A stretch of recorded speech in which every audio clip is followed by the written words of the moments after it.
Good morning or good afternoon, wherever you are in the world.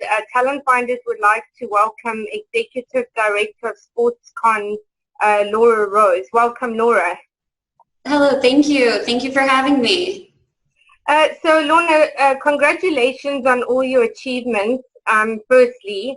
And can you please share with us a little more about yourself and give us some insight into your journey? Yes. So I've had a very unorthodox journey into this role. I from upstate New York. I got my bachelor's degree in social work from Syracuse University, and then I took some time off. I moved to Boston for a job that didn't quite pan out. It kind of opened my eyes and said, all right, time to really, get it into gear and move on. So I ended up enrolling in a part-time evening program at New England Law to get my law degree. Wow. I had wanted to be an attorney since I was 11 years old. I grew up with a pretty tough family life. Both of my parents are drug and alcohol addicts, and I lived with my dad and my grandmother who had lung cancer and was very ill. And it occurred to me when I was young that there had to be other kids out there who had it even worse than I did. Reading a book called A Child Called It kind of opened my eyes to this idea of being a court-appointed child advocate. So that was what I wanted to do. And life happened, kind of took me off that path for a little while. And I just knew, though, when I was in my mid-20s, that I couldn't just keep, jumping from one job to another, living paycheck to paycheck. Like, if I'm going to do that, I might as well be doing something that I know I want to do. So I got myself into law school, and I got a job as a paralegal at a Social Security law firm in Boston. And I worked 50 hours a week. I went to class 3 to 4 nights a week. I really just paid rent for my dog to have somewhere to live. Wow. And he let me sleep there at night. Really what it was. So with a schedule like that, you can imagine I had no life. So most of my socializing was done on social media, done on Twitter, mostly. So, Twitter's a great tool. Great tool. It has changed my life, and we'll definitely have to come back to that because it's so important. But I only turn my TV on to watch games. It's either football games or college basketball games. Yeah. And I found my niche in the Dallas Cowboys, Twitter network, because I'm a Cowboys fan. One thing led to another. I just connected with some of the right people. And in 2017, I was asked, if we can set you up with an internship down here for the summer, would you want to come? I said, absolutely, I'll come to Dallas. And I ended up being the social media coordinator for what was then the National Fantasy Football Convention. And I road tripped to Dallas from Boston, 26 hours. I couch surfed for 3 months. Yeah. Worked as a server at night, and I did that during the day. And then I went back, finished law school the next year, and moved down here for good. And now the company we spent 1 more year as the National Fantasy Football Convention, and then we expanded, and we just had our first convention as SportsCon. And just from, being involved from the beginning and, hustling and working my ass off, I just, kind of elevated to the role of being the executive director of the company. Amazing. That's awesome. So as you are the executive director of SportsCon, this is the only sports platform, let me rephrase the question. So as you are the executive director of SportsCon, this is the only sports platform whereby sports fans can interact with their favorite sports athletes. Can you please share with us more about this and how it works, and how did you get involved with this?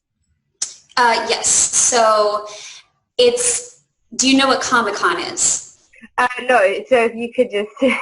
Okay, so it's like a big convention, a big consumer trade show, but we had over 150 pro athletes attend, and they're just walking around. They're walking around. They're talking with vendors. You know, we had a 60-yard indoor football field. We had an indoor basketball court. We had a boxing ring, batting cages. I mean, you can do things with these pro athletes that no ticket to a game, no meet and greet, no autograph show is ever going to afford you.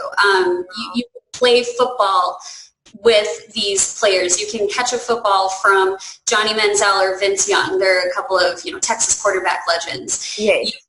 We had, you know, kids playing basketball being taught by Nancy Lieberman, who was the very first female head coach of an NBA League team. She was the head coach of the Texas Legends. They're an NBA G League team, and she now is the head coach for Team Power in the Big Three basketball tournament, which is going on right now. And actually, hopefully we'll be, you know, flying out to support her and Team Power at the championship game in LA. So you can just do things, and you can have experiences as a sports fan directly interacting with these pro athletes, that it brings fans and their favorite athletes together in a way that has never been done before, and really is not going to be replicated, I don't think, to the extent that we do it. And I got involved because when the company started out as National Fantasy Football Convention, I mean, I live and breathe football. I've been running a fantasy football league for going on 11 years now, and I spend my whole time on Twitter. So all of those things made me qualified to work for the NFFC. Wow, that's amazing. Lorna, you were inspired to pursue a career in family law and went on to obtain a BS in social work. So what led you into the world of sports, and how do you feel that it helped you in your current role as an executive director? Well, like I had mentioned, my initial career path was predicated upon my personal experiences. Yes. And one thing that has been a positive throughout my life since I was 9 years old, since I started cheerleading, was my love for sports. Growing up also in Rochester, New York, pretty much everyone is a fan of Syracuse. Syracuse is New York's college team. Yes. Depending on who you ask, they're essentially Central New York's professional team, basically. Okay. So I grew up watching Syracuse and wanting to go there, and it's something that no matter what was going on around me, when, you know, the game tipped or the game kicked off, that was what I was doing. I could watch it. I could lose myself in it. I could talk with other people about it. I could identify with people about this one thing, on this one thing, when the rest of my life felt like I was all alone, and I wasn't like the rest of the students at Syracuse. I didn't have parents to come attend things with me. I had to have a teacher, some teacher I didn't even know, walk me across the field on senior night, my senior year of high school, for cheerleading, because I didn't have a parent to show up. Yeah. So, it's one thing that has given me an outlet, and it's given me a way of connecting with the people when I felt so disconnected because of everything else going on. Yeah. And I think the reason why I ended up here is because, again, my love for family law and social work and working with that population, that was all because of the bad, traumatic, negative things that I've been through. But sports is something that I've been equally passionate about, but from a purely positive place. And I think it just kind of gravitated towards that. And as more and more opportunities, arose and doors opened and my network grew within the sports world, it just occurred to me that I don't have to base my life around what's happened to me anymore. I have these other options, and I can do what I want and make other things happen for myself. Yeah. And so that's what that's what I did. That's where I felt myself being pulled. Amazing. What would you say in all your degrees and what you have achieved has given you a unique edge in your career? Certainly having a law degree. Yes. Being, I'm a woman in sports. Yes. I can't tell you, it never gets old when the athletes are checking into the convention and they're getting their itineraries and getting their shirts put on, and I go up to, I'm 5'2", by the way. I go up to these guys and I look up and I say, "Hi, nice to meet you. I'm Lorna, I'm the executive director." Yeah. And they're like, "Oh, okay, nice to meet you." The shock never gets old that like tiny little me like runs this company with our CEO. So having the law degree, I think it validates me to people. Unfortunately, we still have a lot of stereotypes and barriers to overcome. Especially as women working in sports. Yeah. So at least the fact that I have a social work degree and I have a law degree, and I'm now getting my master's in communications with a PR organization through Newhouse of Syracuse. It's an online program, but not coming from I took sports management at this school, or I was a journalist major at this school. Like, of course not to knock anybody in those. For sure. I want to be them. That's why I'm getting my master's now. Like, I want to learn the same things they've learned, but I came from somewhere so different. Yes. So I didn't come in speaking like the natural language of this industry. I didn't come in knowing the tricks of the trade or anything like that. I just knew what I loved, and that was football and that was sports. And I knew my way around, a bunch of different types of scenarios, maybe differently than other people would have handled them. And I think that's one reason why I've been so successful and effective so far.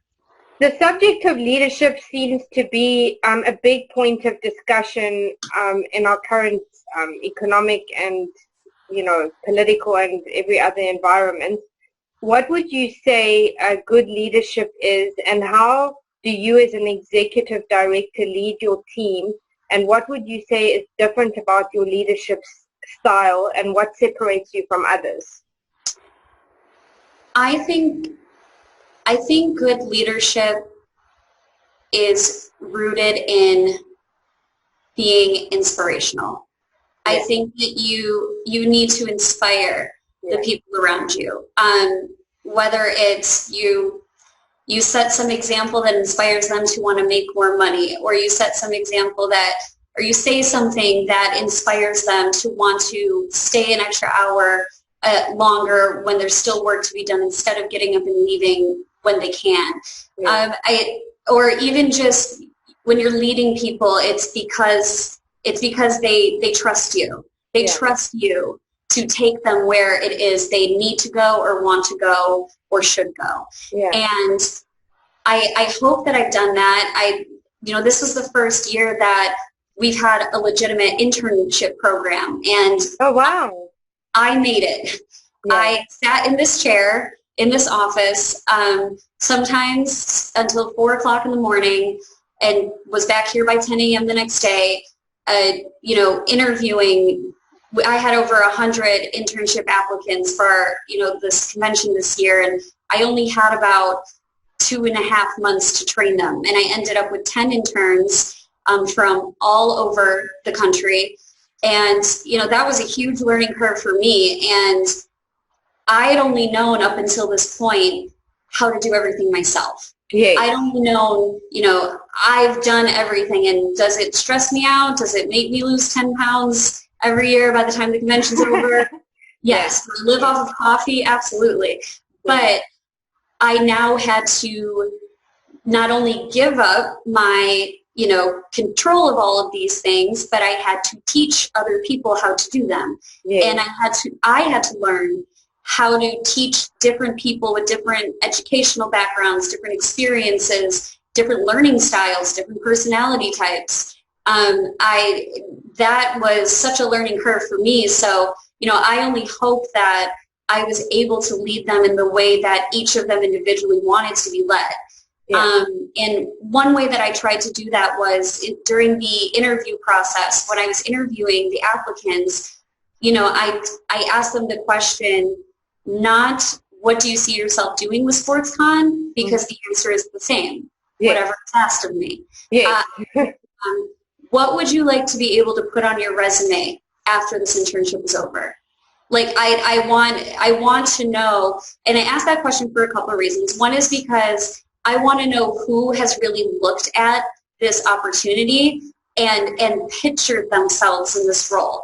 Yes. Like, who is that at that point in their academic and professional career that they can see themselves doing something specific, and all they need is the opportunity to do it, right? Yeah. Absolutely. And also being a good listener, I suppose, as well. I mean, that goes with the territory, right?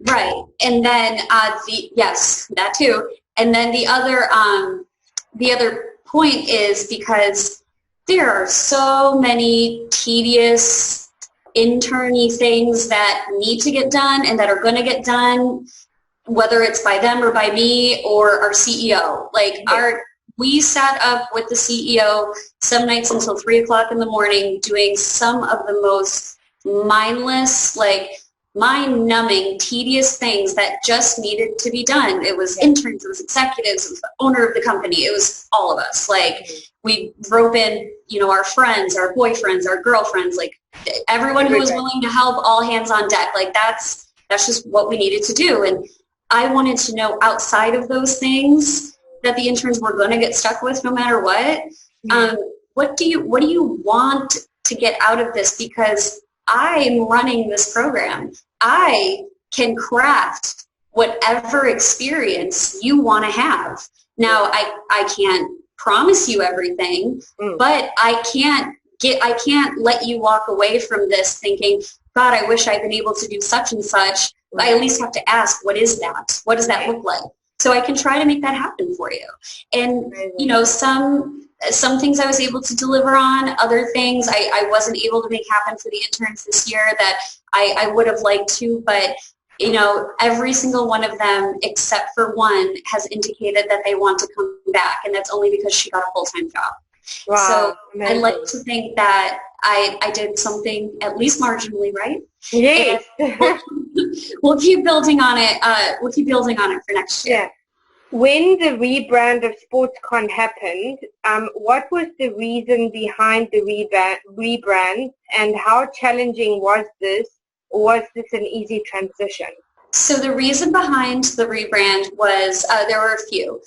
One was because after 2 years of the NFFC, we realized that 90% of the people who showed up to the convention, several thousand, excuse my mouth, did not give a shit about fantasy football. They were there because there were, hundreds of NFL players walking around, and they wanted to.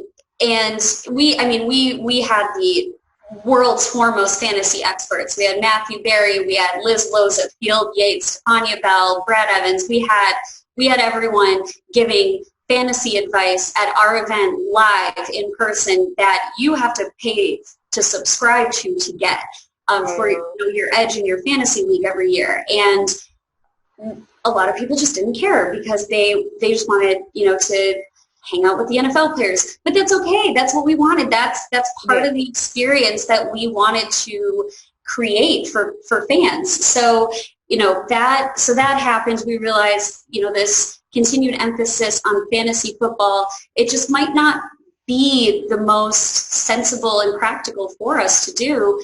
And we realized, even though just any NFL fan could have enjoyed the convention, the fact that it's titled National Fantasy Football Convention, we really are, marketing to a very narrow demographic there. So expanding to all sports and including athletes of all kinds, it really did it made the most sense. Excuse me. And then, was it challenging? Yes. It was challenging because, we had just completed 2 years of NFFC, and the the obstacles we overcame the first year that we learned from the second year, we had new challenges the second year that we need to learn from. Well, now we're going from, one type of playing field to a whole new stadium. Yeah. And the challenges multiplied, and they became so much more than I think I can't speak for everyone, but I can speak for me. It was so much more than I anticipated. Like, I anticipated these things, but not to the extent that they happened. Yeah. And it was one big learning experience. So it was challenging. It was very challenging. And we also parted ways with the production company that we'd had with the NFSC. So we were our own production company. Wow. So not only were we dealing with the business side of things with the rebrand and just building up a whole new company, but we also now had to do all of the physical production in making the event come to life. So it was just, it still blows my mind that That's amazing though. It happened. Nothing caught on fire. It's crazy. But it must be so rewarding, when you put in all that work to see an amazing, tangible result. It is the most rewarding. I'm still kind of processing it, and I was just recently at the Big Three Fallout. It was a part of the Big Three basketball tournament. It happened here in Dallas, and I was down in the media room. We were talking with some of the players. And it was myself and my executive director of media relations with me. And some people came up to us and they're like, I'm sorry, you said you were with SportsCon? We're like, yeah, I'm the ED and this is our media relations. And they're like, oh, we were at that. That was such an amazing event. You guys did such an awesome job. And I'm just sitting here that's great. Thank you. That's so nice to hear. It's amazing that people, still say nice things now, and I don't know, it's so wonderful knowing that we were I was a part of this incredible experience for fans, because I was a fan first. Being a fan is what got me here, essentially. And it's amazing to be able to wake up, and even if I'm spending 15 hours a day doing something in an office, it's doing something I love, and I get to really see the enjoyment that it brings to other people. And I'm a social worker at heart. It's still fulfilling me. It still fulfills me, even if I'm doing something a little bit different. Lorna, social media has changed the dynamics of business and the business of sports. What would you say have been some of your biggest challenges, and what would you say have been some of the pros and cons of this, and what do you feel can be done better? So, yes, social media has changed the world. For the better, for me, for sure. Nice. I'll tell you one challenge, and it's just so perfect. It's one of my favorite stories to tell. So, I like to say, I'm a half Italian woman from New York. I'm sassy.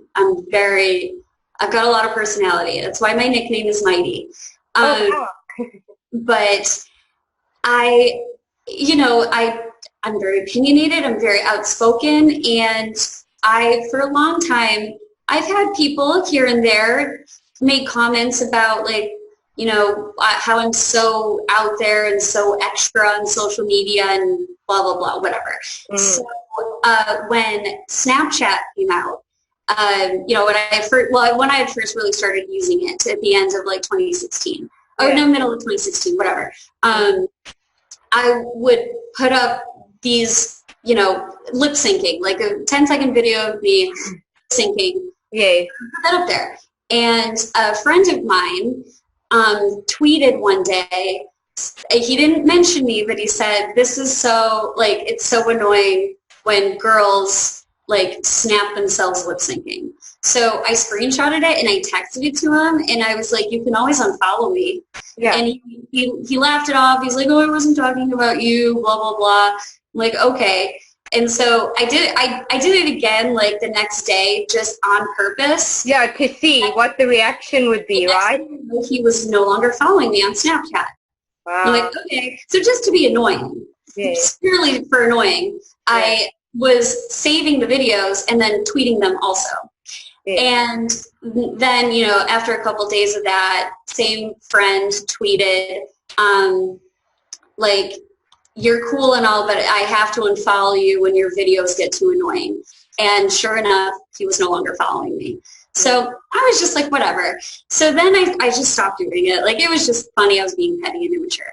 And then people started tweeting me saying, no music video today? I was like, well, I mean, if you want. So I just started using it as a way to, like, to put people on to music I love, and it was just funny and whatever. And one of the people that took notice of these videos and started a conversation with me about it because it was an old song that I had used that they liked. This was the person that ended up getting me the internship with the NFFC. Wow, that's amazing. So my point in all that story is one challenge is just, you know, dealing, like, you put yourself out there on social media. I mean, that's the way it works. That's the function of this platform. And when you do that, you are subjecting yourself to criticism and feedback and other people's opinions. And, you know, you can say something out there and 18 million people can disagree with you. I mean, you don't really have a right to be like, ooh, like, stay out of my mentions. Well, I mean, that's how this works. Like, write it in a diary if you don't want people mentioning you. But either way, like, these were my personal friends. And I've had more people, even to this day, people that, you know, say to me, why do you have to respond to everything? Why do you have to, like, start so many arguments? Like, first of all, I'm not arguing with anybody. Just because I do argue with some people, don't get me wrong. But not everything's an argument. It's just, it is what it is. You're opening the door for discussion. I mean, I think that's just the difference, because there's a difference, and I kind of wanted to lead into this as well, is that as a woman, especially in sports, you know, has sexual harassment have you ever had to deal with anything related to sexual harassment on social media? Certainly. I have a well-established rule at this point. If you send me a dick pic, I'm going to find one off the internet and send it back to someone, send you one back. And then I'm going to tweet it. And I will let everybody know. If your information is easy enough to find, I'm going to find your mom on Facebook and I'm going to send it to her. No, like, don't even. So, I mean, that happens. And I had this happened recently. This is unfortunate, but a conversation with somebody after I attended a basketball game for the basketball tournament in Syracuse and then in Chicago. Apparently some people that work for that tournament were talking about me, saying how I must be some kind of crazy groupie to be flying all over to attend basketball games. And it's just like, that's how you talk about, like, the fans and supporters of your company just because of my genitalia. Just because I have ovaries, I'm a groupie. I'm not just a fan. I can't just be a fan. But also, I am the executive director of a sports company. So it's funny that you've taken enough notice of me to see when I show up to places, but you haven't cared to know what my bio says right there on my social media profile. Exactly. And it's amazing how judgmental people are without knowing the facts, without knowing anything. It's saddening, and it's what really broke my heart was the person who kind of brought this up to me. It made me feel like, you know, you obviously then, if you can even say that about me, if you can even say it just doesn't look good, that means you don't recognize and appreciate what I do, and you don't respect me. Because if you have respect for me, if you recognize that and appreciated what it is that I do for my career, you would never even bring yourself to tell me that my job doesn't make me look good. That's frustrating. That's frustrating. And I mean, but it is what it is. All I can do is, just keep doing what I'm doing and hope that we continue to get to a place where women in sports, whether they are in the front office of a team or a company, or they're a reporter or a journalist or a coach or a player, an athlete, that we continue, agents, all of them. Agents, yes, that we continue to get the respect that we deserve, that it isn't unfairly withheld just because of which reproductive organs we were born with. 100%. So what would you say some of your biggest lessons and learnings have been in your career? Time management and discipline. It was very easy to be, to be on a schedule and to stay on top of everything and to stay organized when I had a job to be at. I had to be there at a certain time. I had to catch the train at a certain time to make sure I was there at a certain time. I had to leave work at a certain time to get to class. All of that. It was so much easier when the things I was involved in set deadlines for me and created structure for me. And now that I basically work for myself, I've had to do that myself. And when I suffer with debilitating anxiety. I have an anxiety disorder that can disrupt what I'm doing for hours at a time.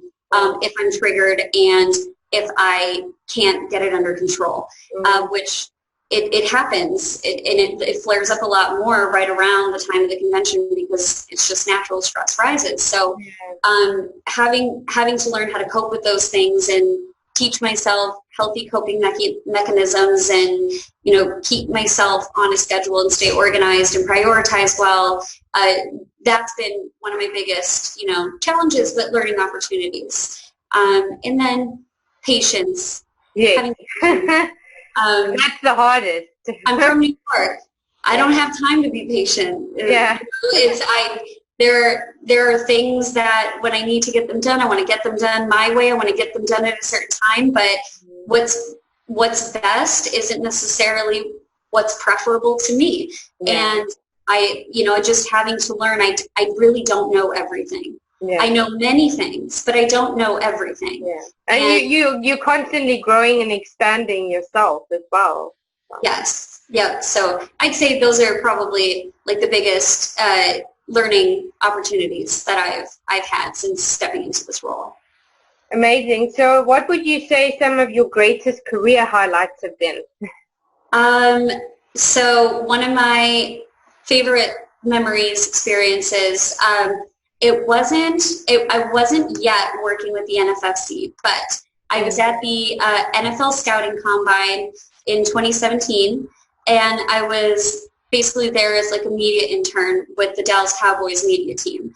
And part of what they do is, when the players are doing interviews, all the media crowds are on their podiums, sticks their microphones in their faces and asks a bunch of questions. Yeah. So I knew that, everyone's going to be asking the typical football questions. I thought, okay, if I ask somebody a question, I want to see something good. I want to see something different. Yeah.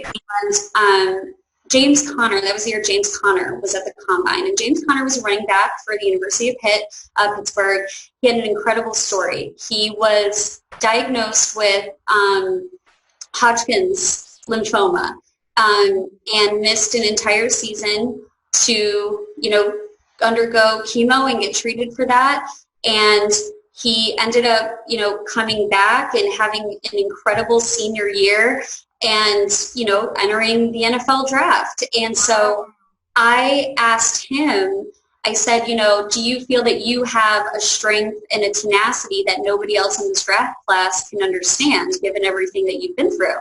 And he gave an incredibly, articulate, well, thought out answer. And that response, his response to my question was printed and run and covered by like every media outlet in the country. Wow. It was back in 2017. And last season when Le'Veon Bell, he held out. He didn't show up for work. He was the starting running back for the Pittsburgh Steelers. James Conner was the next man up. And James Conner had an incredible season, which, he wouldn't have had that if Le'Veon Bell hadn't held out from that season. But as James Conner was continuing to outperform expectations, they were bringing back up that quote from the Combine. And it wasn't about like, oh, my question's been, getting all this attention. Like, nobody knows who I was. Nobody gives a shit about my question. It's just the fact that I knew, like, I wanted to ask one of the athletes something that was personal to them and that had something really special to do with why they were standing at that podium that day. Yeah, and absolutely. I felt like I was able to do that, and I was able to give James Conner just that one extra little, edge up onto a different platform than, what type of offense do you perform best in? Where do you see yourself playing? What's your 40 time going to be? Because we all know those things. Those are technical things. But what about the personal things? Because I really believe in, like, the people under the pads. Yeah. And it's the name and the face behind, and it's the story. I mean, that's really what people want to know and get inspired by. And that's what inspires me. Yeah. So that was a wonderful just kind of, moment that I had in the beginning stages of my, career in the sports media world.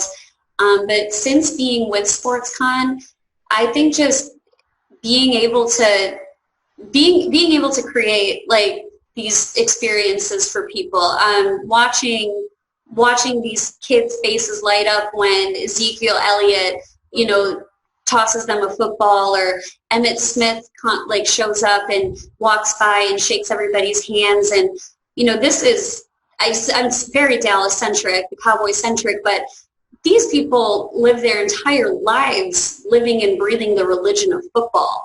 Like, to get to come face to face with their idols is, it's incredible. A dream. So knowing that I had the opportunity to do that is what makes this all worth it. As a woman in a very male-dominated industry, what would you say have been some of your biggest challenges, and how have you overcome this? And what would be your advice to other women who want to pursue a similar career?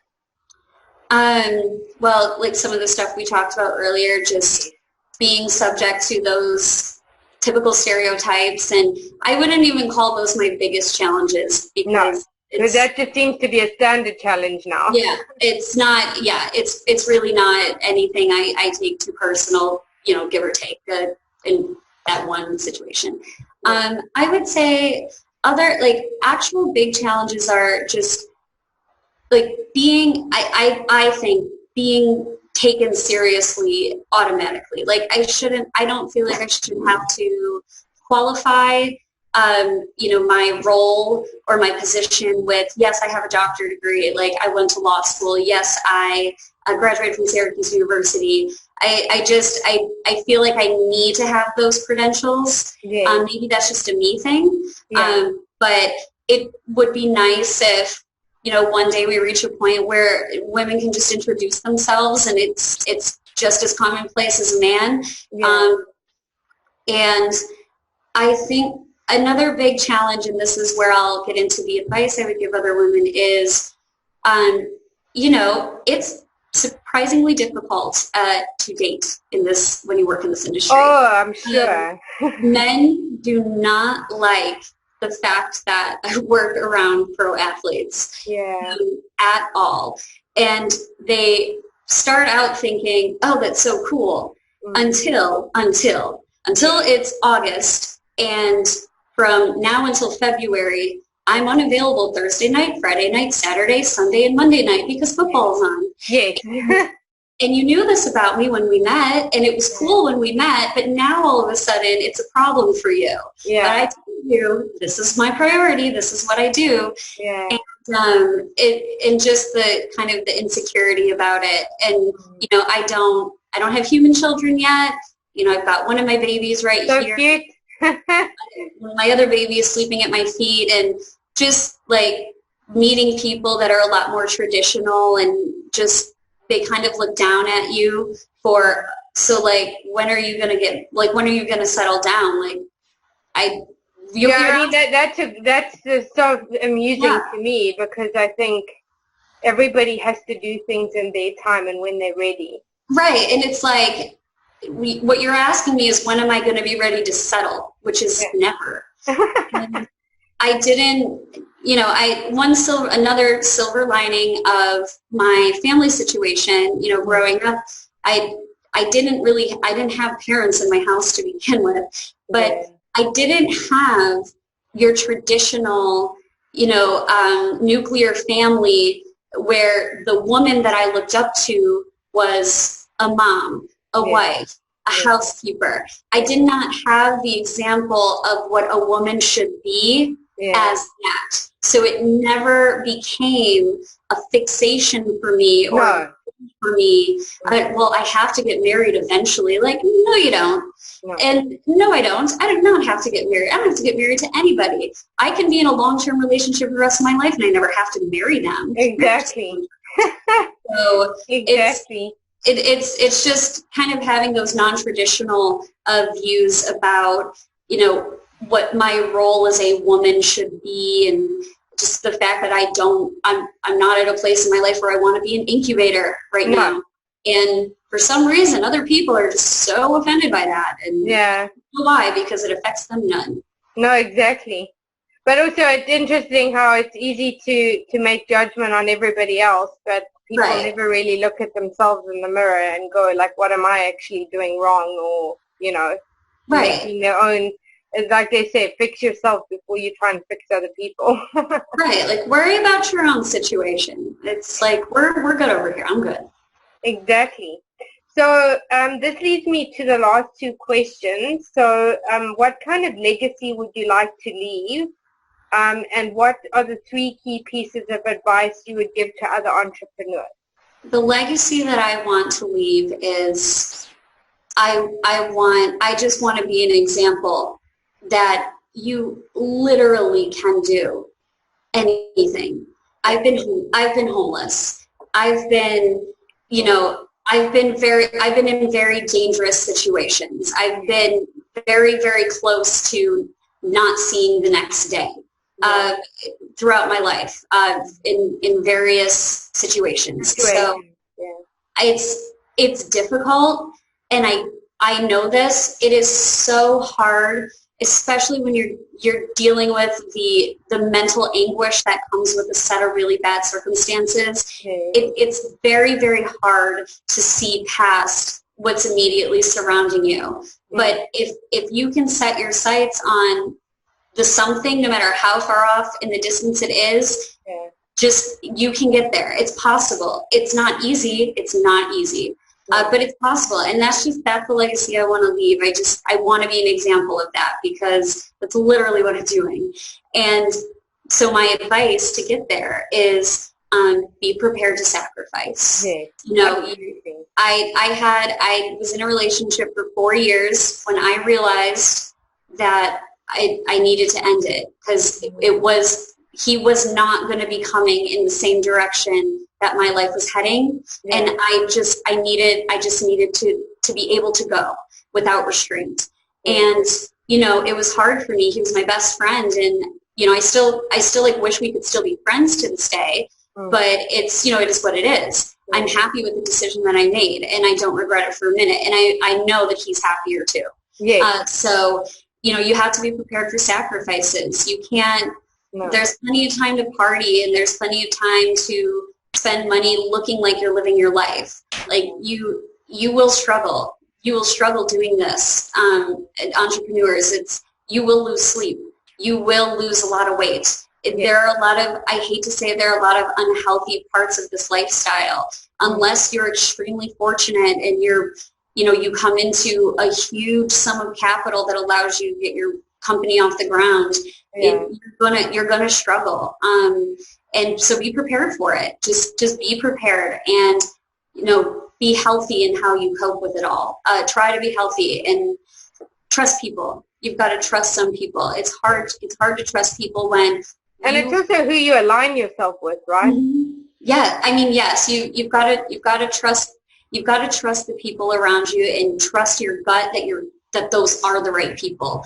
Because it's so hard when you sacrifice everything and you put everything in your world on the line to pursue this dream. If it doesn't go right, you're fucked. Excuse me. Like your life, you will have to start from rock bottom, and that's terrifying. So trusting people to help you pull off this incredible feat, it's hard. It's really hard to do, but you have to. I would be nowhere without the people that we've put around us. One of them is my CEO, who's walking the door right now. And then we have a whole crew here today. Okay.